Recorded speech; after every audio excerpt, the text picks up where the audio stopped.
यहाँ एक की टेकअवे ये भी है कि जनरली क्रिमिनल मैटर्स के अंदर कोर्ट लिटरल इंटरप्रिटेशन अडॉप्ट करता है।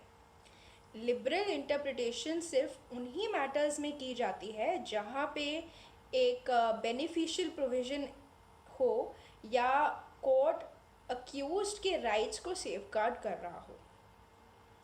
अब हम चलते हैं अपने सेकंड क्वेश्चन के ऊपर, जो बेस्ड है on the case of Rakesh Kumar Paul versus state of Assam.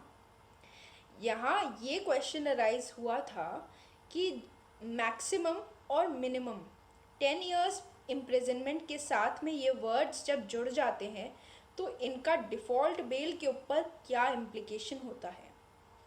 Court ने इसके अंदर सेक्शन 167(2) को बहुत इलेबोरेटली डिस्कस करा है और ये बोला है कि 90 डेज़ का डिफ़ॉल्ट बेल जो क्लॉज ए के अंदर फॉल करता है के अंदर डेथ, लाइफ और मिनिमम 10 इयर्स इम्प्रिजनमेंट इंक्लूड करेगा।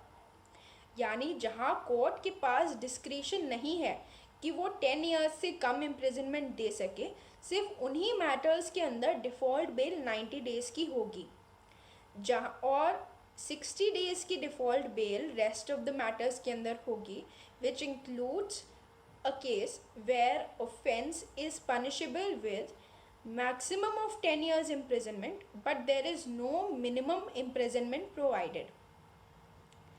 अब आप ये कंसेप्ट तो समझ गए, तो इसको अब हम अप्लाई करते हैं in the case of Vinesh versus state of Kerala. अब मैं इसके आपको फैक्ट्स बताती हूँ एंड प्लीज़ कोशिश कीजिएगा कि आप इसको सॉल्व करें।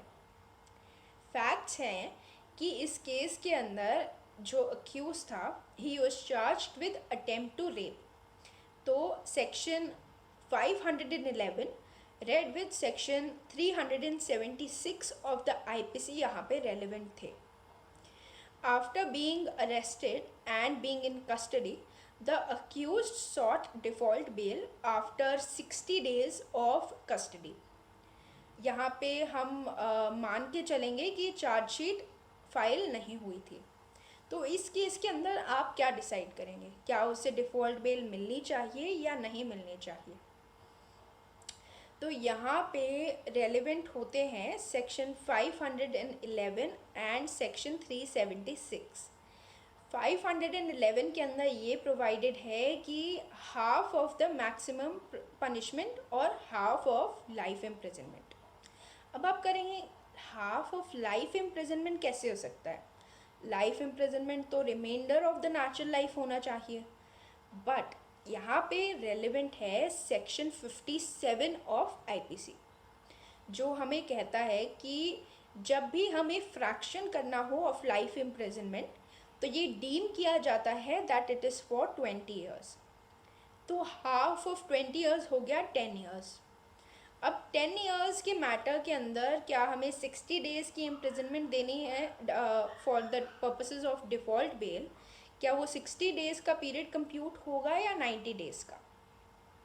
तो कोर्ट ने यहाँ पे सेक्शन 167 सीआरपीसी को रीड किया with article 21 of the constitution और ये होल्ड किया कि 60 डेज़ का डिफ़ॉल्ट बेल ही यहाँ पे वैलिड होगा।